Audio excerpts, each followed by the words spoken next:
লক্ষ্মীপুরের রামগঞ্জ পৌর শহরের সোনাপুর এলাকায় মনির হোসেন আটিয়া নামে এক বৃদ্ধকে কুপিয়ে হত্যা করার অভিযোগ উঠেছে প্রতিপক্ষের বিরুদ্ধে। সোমবার ৫ আগস্ট রাতে জমি সংক্রান্ত বিরোধের জেরে এমন ঘটনা ঘটে। নিহত মনির আটিয়া রামগঞ্জ উপজেলা ফায়ার সার্ভিস সংলগ্ন সেলিম আটিয়া বাড়ির আমিনুল্লাহ আটিয়ার ছেলে। অভিযুক্তরা হলেন একই বাড়ির বর্তমানে অন্যত্র বাড়িতে থাকা হারুন আটিয়ার ছেলে মোহাম্মদ কামাল আটিয়া, নাসির আটিয়া, মোহাম্মদ জসিম আটিয়া ও প্রবাসী মোহাম্মদ আলী আটিয়া। নিহত মনির আটিয়ার মেয়ে মাহমুদা খানম বর্ষা জানান, গত সোমবার রাতে ফায়ার সার্ভিস সংলগ্ন মসজিদ থেকে এশার নামাজ শেষ করে বাড়িতে ফিরছেন মনির আটিয়া। ঘটনাস্থলে পৌঁছালে জসিম, কামাল, নাসির সহ আরও অন্যান্যরা এলোপাতাড়ি মারধর ও কুপিয়ে হত্যা করে। এ সময় বাবার চিৎকার শুনে পার্শ্ববর্তী লোকজন এগিয়ে এলে কামালরা পালিয়ে যায়, কিন্তু অতিরিক্ত রক্তক্ষরণের কারণে ঘটনাস্থলে তার মৃত্যু হয়। এখানে আমার বাবা রাত্রে আপনার এশার নামাজ পড়ে বাসার দিকে আসতেছিল, সাথেও কয়েকজন ছিল।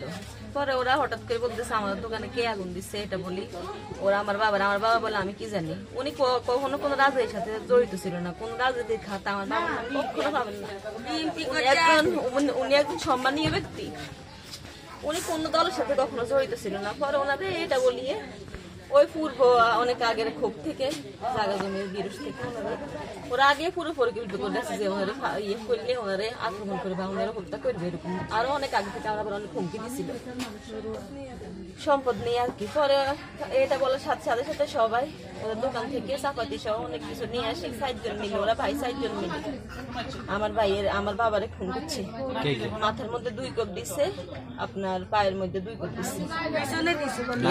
তার পরিবার ও স্থানীয়রা বলেন, কামালরা আওয়ামী লীগের রাজনীতির সাথে সম্পৃক্ত ছিলেন, এলাকায় অনেকের ক্ষতি করেছেন ক্ষমতার প্রভাব খাটিয়ে। এখন মনির আটিয়াকে পরিকল্পিতভাবে হত্যা করেছে তারা, অথচ তিনি বিএনপি, জামাত কিংবা অন্য কোনো রাজনীতির সাথে জড়িত ছিলেন না।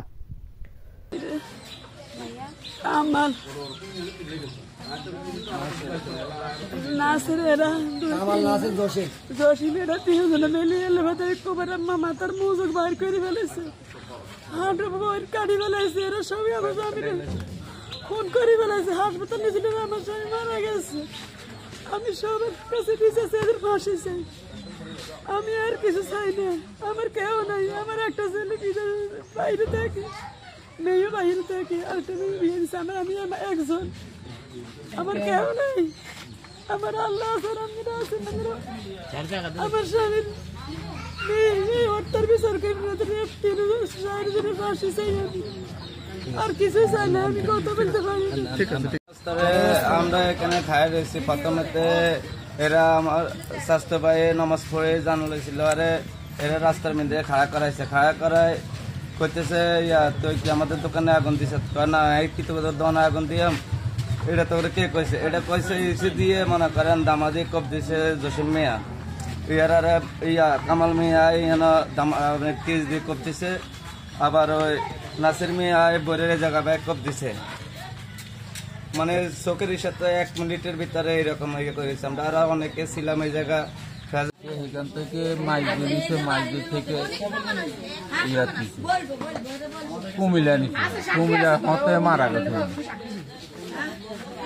এখন সাক্ষী আছে অনেক, মাঝে কামাল, জসিম আর